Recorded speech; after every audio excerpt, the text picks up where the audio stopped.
me wanting to make the most of my time with Brett. We had a write coming up, and I said, hey, man, what do you guys need for Dierks? Like, I was trying to be kind of targeted about it. Yeah.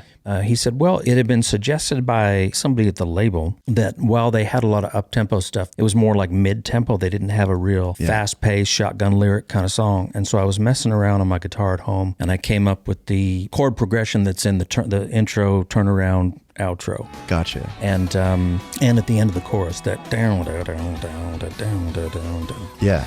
And so I brought that in and played it for Brett, and he said, I love that. Let's work on that. But we didn't have a title. We didn't have an idea. It was literally us just kind of chipping away at it, man. Just grinding on it. Can be a dangerous place when you're writing a song around a riff. I know. And I almost never do that anymore. It's kind of funny that that's probably my biggest song in my catalog, and it started that way. But the title fell out in the room, and it came out of his mouth, not mine. And all of a sudden, we're writing this story. And then he went and played it for Dierks. And I think he'd say this if he were sitting here. He was a little hesitant, I think, to jump on it. I think he felt like it was a little silly, which it is. But Brett convinced him to finish it with us, and we got back together and wrote it. And that song never even got demoed. It went from like cassette, just in the room, voice memo style, to maybe a month and a half later, they cut the master to that. Quick turnaround, and then...